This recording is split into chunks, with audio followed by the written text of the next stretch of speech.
Hi students, hope you people would have gone through the last class video lessons. So today we'll be seeing about the various principles of animation which the animation pioneers Frank Thomas and Ollie Johnson has proposed for us. They are the people who have worked with Walt Disney in creating these 12 principles based upon which any kind of animation can be created. Okay, so in a sequential order we'll go. First one is squash and stretch, second one is anticipation, third one is staging, fourth one is straight ahead and pose to pose kind of action, fifth one is follow through and overlapping action, sixth one is slow in and slow out, seventh one is arc, eighth one is secondary action, ninth one is timing and spacing, 10th one is exaggeration, 11th one is solid drawing, 12th one is appeal. Okay, so under when you're creating any kind of animation shot, it's not mandatory that all the 12 principles should be there in a small animation clip or your animation. So sometimes there can be 3 or 4 principles that can be applied. Sometimes there can be only of 2 principles that are applied. Sometimes there can be even more than 4. Okay, so there is no specific rule as to like how many kind of animation principles should be applied with regard to when you are animating any kind of shot. Okay, so with this we'll go in detail with what each and every kind of principle denotes. So right now, in order to give you a visual output or an explanation where you can understand with a lot of visuals, I have downloaded a video which is made by an individual, which has a lot of animations and examples.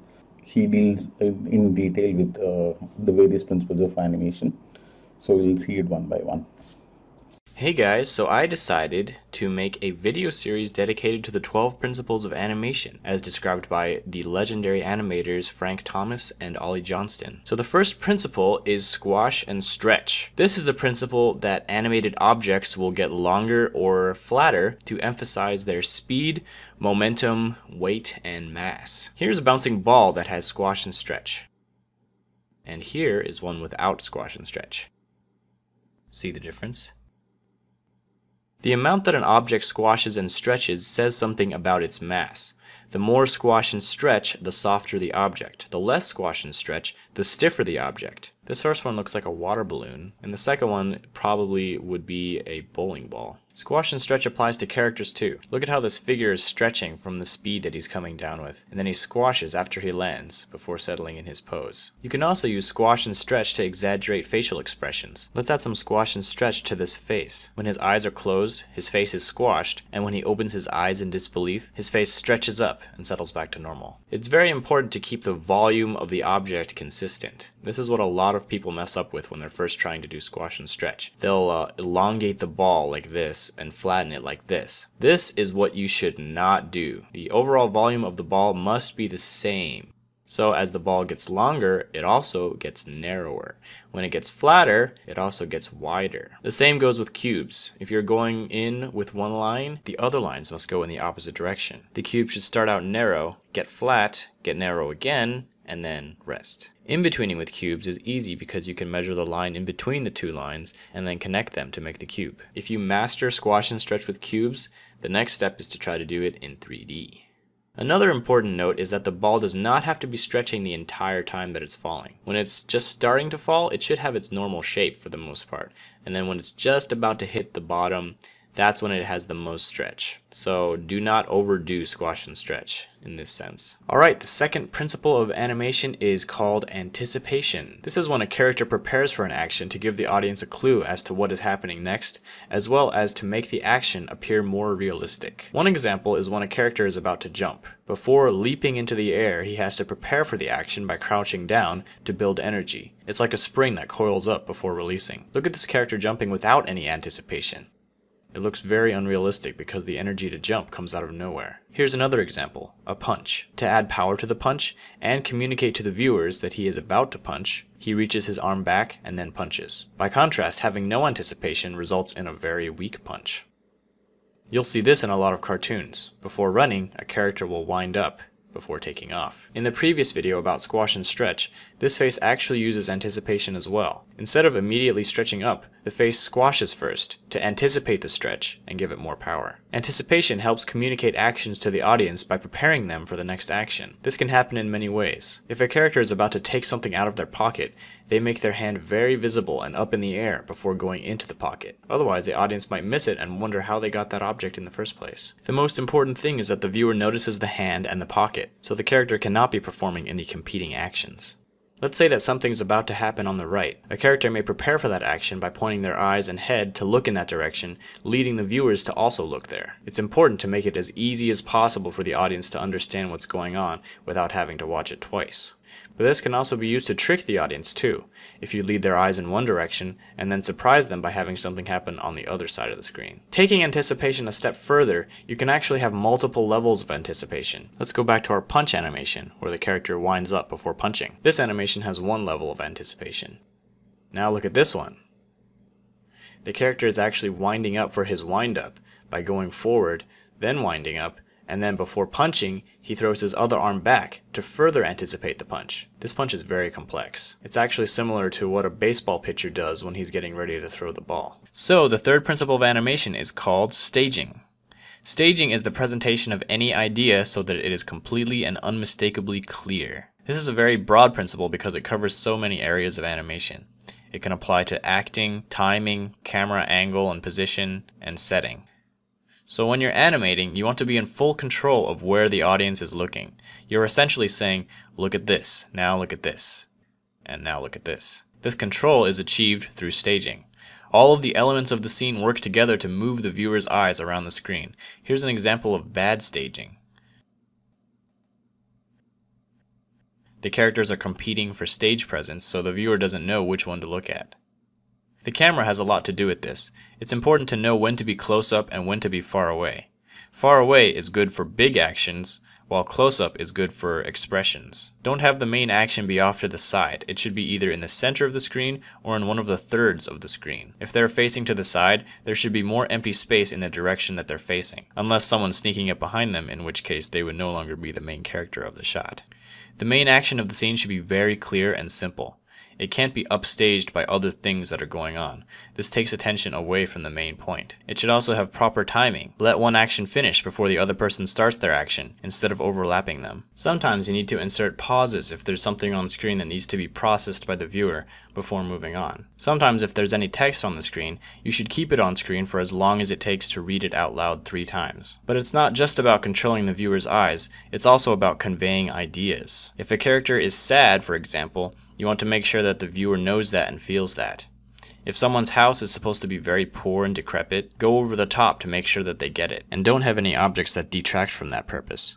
Let's take this scene and give it the staging treatment. This fat guy is eating pizza. The idea that we want to convey is that he is a severe overeater. So let's set the stage more. Let's give him more pizza and put piles of pizza boxes behind him and stains on his shirt. Let's move the camera down below him to make him look bigger. And let's change his acting so that his weight actually gets in the way of his eating, so he can't even reach for the soda without falling over. Now let's make sure to time it right so he notices the soda and then reaches for it. Now the idea is very clear.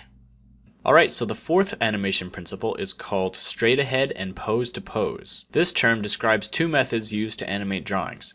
The first method, straight ahead, is where you draw the first drawing, and then you draw the second drawing, and then the third drawing, and so on. It's basically animating as you go. The second method, pose to pose, is where you draw the beginning and end of each main pose and go back later to fill in the drawings in between. So there are benefits to both methods. Pose to pose is generally better for most actions because it gives you the most control. You have a good idea of what the action is going to look like very early in the process. So instead of worrying if the character is going to end up in the right place, you decide where they end up from the beginning and work backwards. Also, using straight ahead animation can lead to the character changing size or being on a different level from beginning to end. Pose to pose can save you a lot of work. If you were to animate a whole sequence straight ahead and then realize that one pose is off, you would have to change several drawings to fix that one pose. But with pose to pose, you do the main poses to see if it feels right, and you can catch problems early on. Straight ahead animation, on the other hand, is good for animation that is unpredictable. Some examples of this include fire, water particles, clouds of dust, explosions. The reason why straight ahead works well is because there are laws of physics that work at a constant rate, and it's hard to predict how it will work pose to pose. So when animating fire, for example, you just go with the flow based on what you know about fire, and let the fire kind of create itself. If we were to look at the beginning and end, we wouldn't even know how to in-between it. However, you can still use pose to pose to make the general shapes, and fill it in between to make it smoother. Another example of unpredictable animation is overlapping action, which will be covered in depth in the next video. Let's say that a character has floppy ears. You could draw the figure with his ears for each pose, and just draw the in-betweens accordingly, but another method is to animate the figure using pose to pose without the ears, and then going through and adding the ears using straight ahead. This is good because you can focus on the figure's movements without the distraction of having to do his ears, and you can also focus on the physics of his ears without the distraction of his body's movement. This also applies to hair, tails, and other appendages. When you work pose to pose, there's some vocabulary that goes into it. There are main poses called keys, secondary poses called extremes, and further broken down poses called breakdowns. Make the keys first, perfect them, then decide the farthest the character will go in each direction using extremes, and then decide how you want the extremes to connect using breakdown poses. At this point, you can start in-betweening. Working with this sort of hierarchy will give you the most control, as opposed to doing your pose to pose straight ahead, so to speak.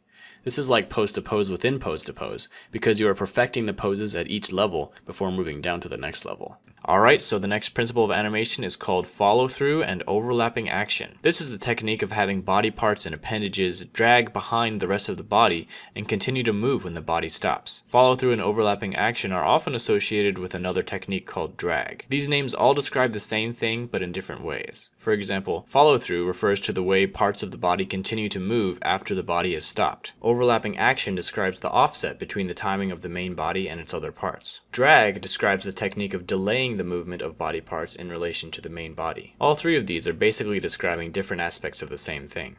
Follow-through and overlapping action add a great deal of realism to a character. Here's a character with and without follow-through and overlapping action.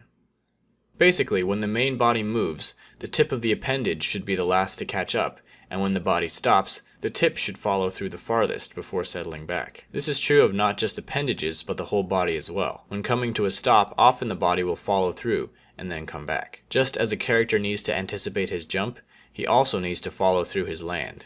Sometimes the extra skin on a character can be treated as a separate entity with drag and follow through. Similar to squash and stretch, the amount of drag that you give something says something about its mass. The first one is like a TV antenna, while the second one is like a feather. It's usually easier to add the appendages after the animation of the main body is finished. When adding hair, for example, use the previous frame as an indicator of where the hair should be stretched towards. Since it has drag, it should be dragging from where it was in the last frame. In addition, make sure to let the hair follow through when the body comes to a stop.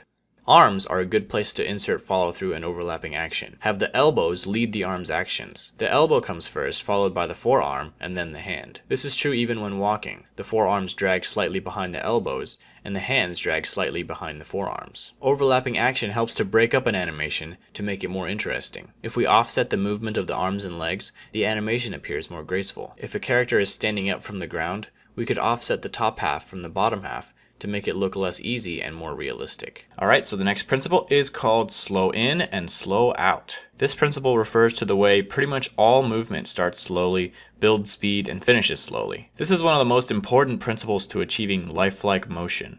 Without slow in and slow out, things feel mechanical. That's because robots are one of the only things that actually move their parts at a constant speed. To use this principle in 2D animation, you take your extreme poses, draw a single in-between, and then draw in between those, then only in between the drawings closest to the extremes until you're satisfied with the amount of slow in and slow out. With 3D animation and motion graphics, adding slow in and slow out is a matter of changing the motion curves from linear to spline by adjusting the Bezier handles. As time progresses, the object starts slow, gets fast, and ends slowly. Use it wisely. For example, you wouldn't add a slow out to a bouncing ball as it's colliding with the ground, but you would add it as it's bouncing back up.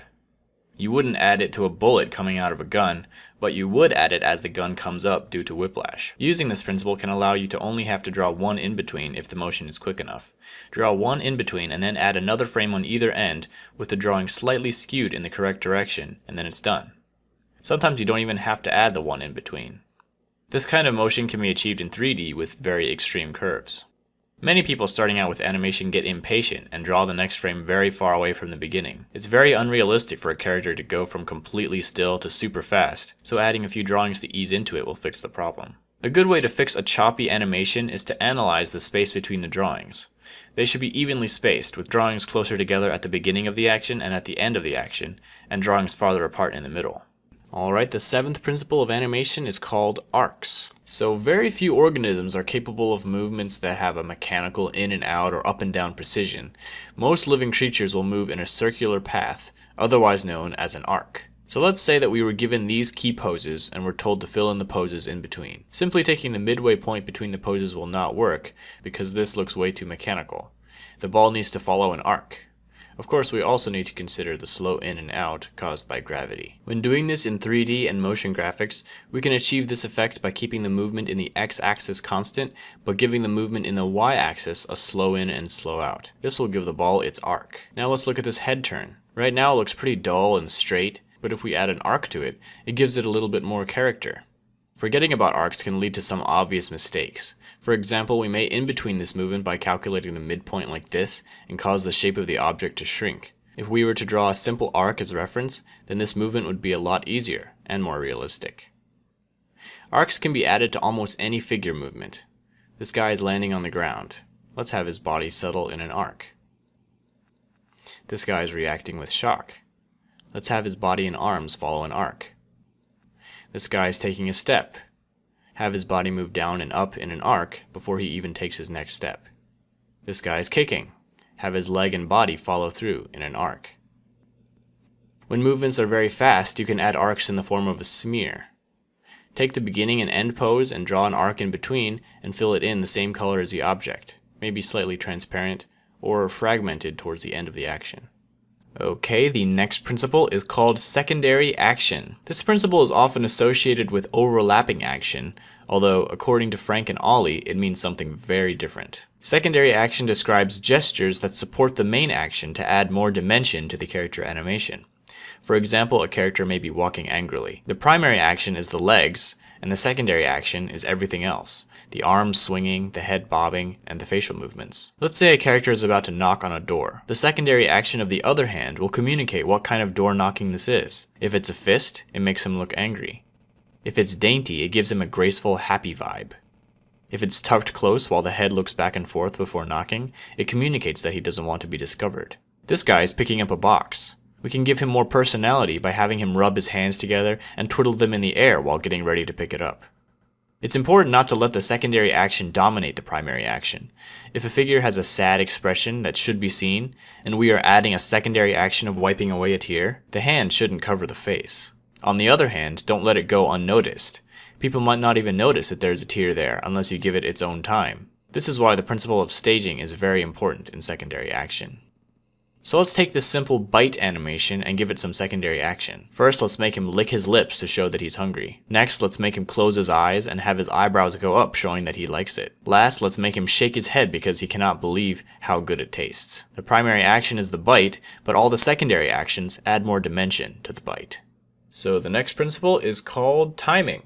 This principle states that the personality and nature of an animation is greatly affected by the number of frames inserted between each main action. Basically, if you have many drawings that are very close together in between the two main poses, the action will be very slow. If you have very few drawings set far apart from each other, the action will be very fast. Less drawings means fast, more drawings means slow. One simple action can have 10 different meanings depending on how many frames you give it. This man is leaning from one shoulder to the other. With no in-betweens, it looks like his head is being hit by a tremendous force, nearly snapping off his neck. With one in-between, his head has been hit by a rolling pin or some other object. With two in-betweens, he has a muscle twitch. With three in-betweens, he's dodging the rolling pin or the other object. With four, he's saying, "Move it, get out of here." With five, he's more friendly, saying, "Over here, come on, hurry." With six, he sees a good-looking girl or the sports car he always wanted. With seven, he's trying to get a better look at something. With eight, he's searching for the peanut butter on the kitchen shelf. With nine, he is appraising something very thoughtfully. And with 10 in-betweens, he is stretching a sore muscle. The standard frame rate for movies is 24 frames per second. If one drawing is made for each frame, 24 drawings per second, that is called drawing on ones. If one drawing is made for every 2 frames, that's called drawing on twos, and every 3 drawings is threes, and so on. It's actually very common to draw on twos rather than ones for a few reasons. First, it cuts the amount of work in half. Second, it actually makes slow actions look smoother than if you were to draw every frame, because the precision needed to draw in between 2 very close drawings can lead to the animation looking jittery.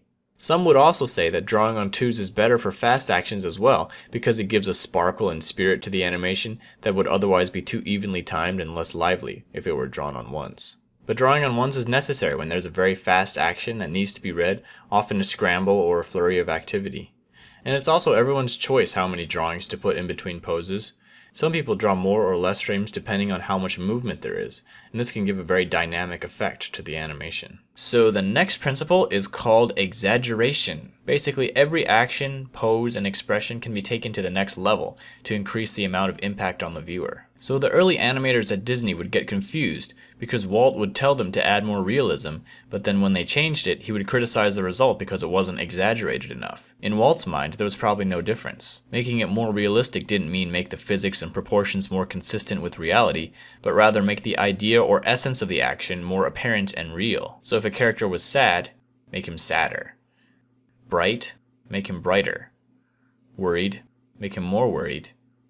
Wild, make him wilder. Exaggeration doesn't mean more distorted, but more convincing. It's amazing how you can always add exaggeration. This animation looks finished, right? But let's give it some exaggeration. Now when we compare the two, the first one definitely looks less powerful, even though earlier we thought it was finished. When motions are quick, the exaggeration needs to be bigger in order to be noticed. This still frame looks way too extreme to be realistic, but when you play it in motion, it looks less extreme. That's because a lot of the frames that your eye perceives in a short time are less extreme frames, and only one of them is very extreme. So in order to boost its presence, you can either make it stay on screen longer, or make it more extreme. Since it's hard to tell how much room you have for exaggeration, a good rule to follow is to push the exaggeration level until it actually becomes too much. Then wind it back until you're satisfied with it. This way you see the whole range beforehand, instead of shooting in the dark. So the next principle is called solid drawing. This principle is about making sure that forms feel like they are in 3-dimensional space with volume, weight, and balance. One thing that makes animating a lot easier is being able to draw a figure from all angles. This requires knowledge of 3-dimensional drawing. For example, when drawing a line on a sphere, it must follow the contour of the sphere's surface. A straight line instantly makes the circle look flat. When drawing cubes, avoid making parallel lines. Lines should be bent towards the vanishing point, otherwise it will look like a flat symbol or a logo. When doing a rough pass of the character, use basic solid shapes like spheres, cubes, and cylinders to construct the character, instead of circles, squares, and rectangles. This will help you be mindful of the space they're in. Another thing you can do is draw perspective lines on the ground to keep track of their distance from the camera, so that you can know when to draw them bigger or smaller. When moving on to the clean line version of your character, be very mindful of overlap, and try to include it whenever possible. Without overlap, everything appears to be on the same plane, but just adding a single line here and there can define where surfaces come out and where they recede. Another thing to note when doing lines is to avoid symmetry. Symmetrical lines look flat. Try to pair a straight line with a curved line, or offset 2 curved lines, so it looks more natural and dynamic.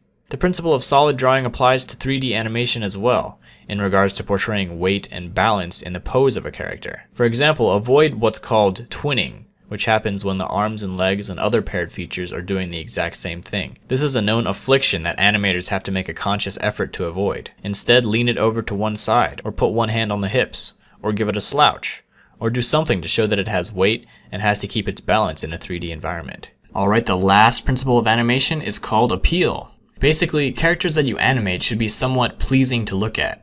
They should have some kind of charismatic aspect to like about them. This doesn't only apply to the hero of the story, but also the villain and every other character. Appeal doesn't always mean good looking, it can also mean interesting. So the villain should be likable in the sense that they are interesting to look at. The tricky thing about this is that everyone has a different standard for what is appealing. However, just giving your character a dynamic design can greatly boost its appeal. Here are 3 steps to doing that. First, use a variety of shapes. Instead of using the same shape for every character, try out different shapes, because there's no limit to the spectrum of crazy configurations that characters can have. Every good character design starts with a clear shape. Second, play with proportions. Cartoonists often magnify the things we find interesting and shrink the things we might find ugly or boring. For example, they might enlarge the head and eyes, shrink the body, and make the hands larger. Finding the aspect of a character that defines his or her personality and blowing it up can often create a more appealing design. Third, keep it simple. Too much information can overcomplicate the character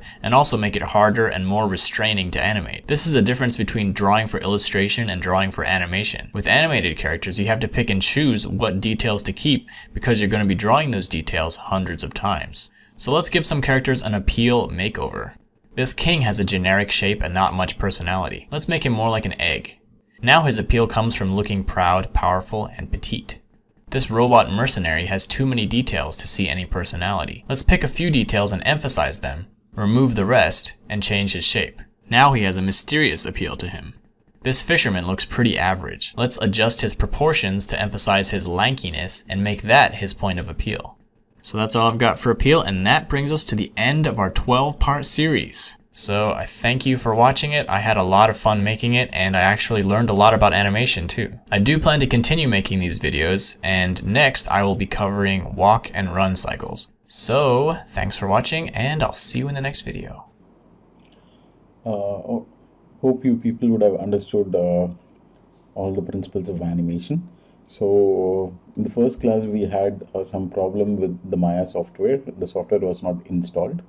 So what we'll try to do is we'll try to apply as much principles as possible with regard to creating a ball bounce in Maya, and you people can take some time till this weekend and try completing the exercise and submit your Maya ASCII files to your class monitor.